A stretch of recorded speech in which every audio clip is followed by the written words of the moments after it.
Senator Ted Cruz joins me right now. Senator, good to have you. Thanks for joining us. I guess there is common ground, whether you're Republican or Democrat, when talking about the wide open border. Well, Maria, that's exactly right. And I got to say, people in Texas are looking at what is happening under Joe Biden, and you cannot defend it. I mean, it is an absolute catastrophe. This is an invasion at our southern border. 10.4 million illegal immigrants have come in under Joe Biden. And when you are down in South Texas, when you're there, as Sheriff Dominguez is, and you're seeing every day, you're seeing the dead bodies. 853 migrants died last year crossing illegally into the country. Every day, dead body after dead body after dead body. Texas farmers and ranchers finding them day after day. When you look at the children, as I have many times, when you look at little boys and little girls who've been brutalized by human traffickers, and when you see women who've been brutally raped, and when you see the pain and suffering of more than 100,000 Americans who've died of drug overdoses in the last year, you cannot defend Joe Biden's open borders. And I got to say, across Texas, people are saying this has got to stop. We have got to change the path we're on because we are endangering the safety of our families, and we're endangering our national security. Yeah, and I would take issue with the word overdose, because I don't think these are overdoses at all. I think this is flat-out poisoning. I agree. Okay?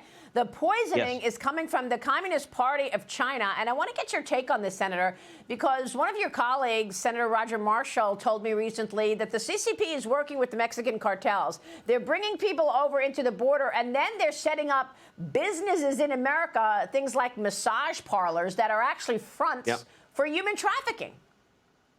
Yeah, look, I mean, I've seen down at the border. I was down in Brownsville probably 6-7 months ago, and when I was down there, there were primarily groups that were coming that were Chinese nationals, and there were groups of 20, 30, 40 military-age single men, not families, not kids, but just young men, one after the other after the other. Now, last I checked, when I looked at a globe, China is not to the south of America. It's not even remotely close.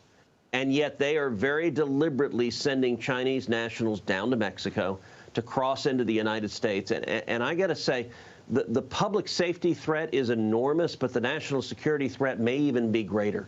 And I can tell you, when I talk to Border Patrol agents, and I do so frequently, I spend a lot of time on our southern border, they are very, very worried about Hamas terrorists and Hezbollah terrorists crossing our southern border. Sheriff Dominguez last night, when I talked with him, was very concerned about terrorists coming into this country. And I think today we have a greater risk of a major terrorist attack than we have had any time since September 11th, 2001. And that is the result of deliberate political decisions made by Joe Biden and made by congressional Democrats to open up our border and to allow this invasion to happen. It's unbelievable. 340 people apprehended that are now on the terrorist watch list on Joe Biden's watch. Yeah. But he didn't mention that at the State of the Union, right? I mean, that was a heavily partisan State of the Union on Thursday night.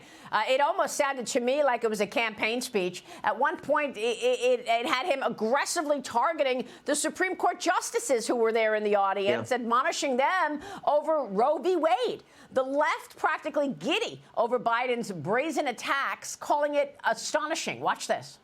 The way he attacked, I guess is the word for it, the Supreme Court to their faces. That's never been done before. This was not the night for that. So that was just astonishing. By taking on the Supreme Court, he's ready to take it to the next level. I thought this was a really remarkable State of the Union. Senator, your reaction? Well, you know, I was on the floor during the speech. I got to say, I agree with that adjective. It was remarkable. It was a campaign speech. This was angry. It was bitter. It was, most of the time he was yelling. And it was radical and extreme. It was hard left. It appears the Biden White House has made the decision for November. They don't want any Republicans to vote for him. They don't want any independents to vote for him. This was all aimed at the hard left. This was aimed at the squad. I guess their problems with Democrats are so bad they felt they needed to get Elizabeth Warren and Bernie Sanders and AOC back on board.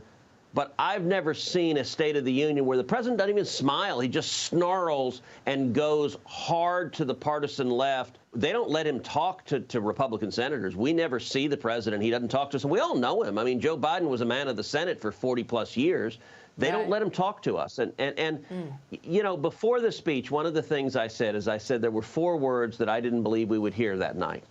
Laken Riley and Jeremy Caceres. Now, Laken Riley, it ended up, he sort of said her name when a heckler from the House called out her name.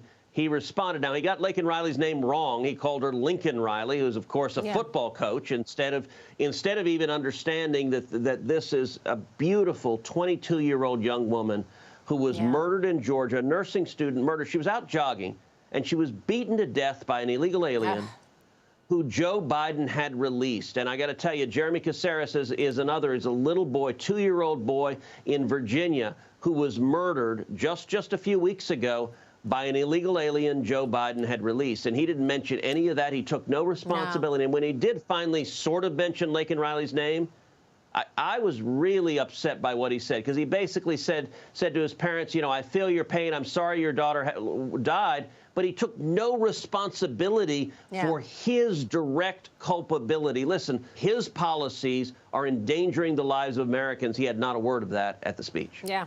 And amazingly, for the State of the Union of America, he began with Ukraine and money to Ukraine. It was quite stunning. Senator, it's good to catch up with you. Thank you, sir.